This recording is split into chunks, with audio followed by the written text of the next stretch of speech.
সংখ্যালঘু সম্প্রদায় মুসলিমদের ঈদ উৎসব অনুষ্ঠিত হল সোমবার। প্রতিবারের মতো এবারও কেন্দ্রীয়ভাবে আগরতলা গেদুমিয়ার মসজিদে ঈদ উল জুহা নামাজ পাঠ করা হয়। সোমবার সকাল 6:30টার পর গেদুমিয়ার মসজিদে ময়দানে নামাজ আদায়ের জন্য ভিড় জমাতে থাকেন ধর্মপ্রাণ মুসলিমরা। কয়েকশো মুসলিম সারিবদ্ধভাবে ঈদগাহে ঢোকেন। নামাজের নির্দিষ্ট সময়ের আগে গেদুমিয়া মসজিদের ঈদগাহ পরিপূর্ণ হয়ে যায়।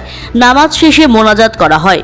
মোনাজাতে দেশ এবং রাজ্যের শান্তি সমৃদ্ধি এবং সকল মানুষের সুস্থতা কামনা করে দোয়া করা হয়। মোনাজাত শেষে বুকে বুক মিলিয়ে হৃদয়ের উষ্ণতায় প্রীতির বন্ধনে আবদ্ধ হন সবাই। মুসলিমরা পরস্পর কোলাকুলি এবং কুশল বিনিময় করেন। শিশু থেকে প্রবীণ সব বয়সীদের মধ্যে নামাজ পাঠ করতে দেখা যায়। ঈদ উপলক্ষে সাজিয়ে তোলা হয় রাজন্য আমলের এই মসজিদটি। আজকে পবিত্র ঈদ উল আজহা বা কুরবানির ঈদ।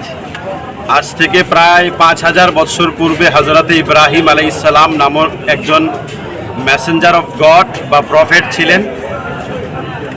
90 বছর বয়স পর্যন্ত ওনার কোনো সন্তান ছিল না। 90 বছর বয়সের পর আল্লাহর কাছে বিশেষ প্রার্থনার মাধ্যমে অলৌকিকভাবে একটি সন্তান জন্ম হয়, যার নাম রাখা হয় ইসমাইল।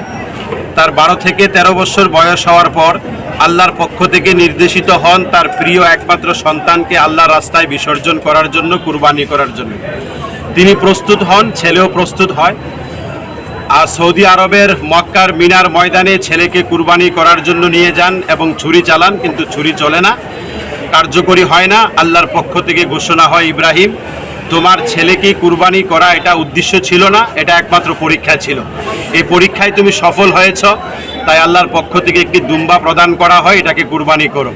আল্লাহ পাক এই কুরবানির প্রথাটাকে এত পছন্দ করেছেন, কিয়ামত পর্যন্ত সমগ্র বিশ্বের মুসলমানদের জন্য প্রত্যেক বছর ঈদ উল আজহার দিনে এই কুরবানি প্রথাকে চালু রেখেছেন। তো আসলে মূলত আজকের এই কুরবানির দিনে বা ঈদের দিনে এটা একটা ত্যাগের উৎসব।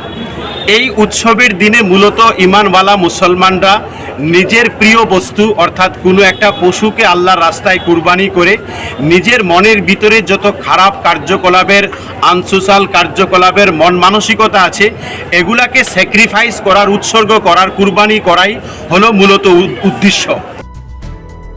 Bureau report, CD TV. Siri TV, channel for news and entertainment.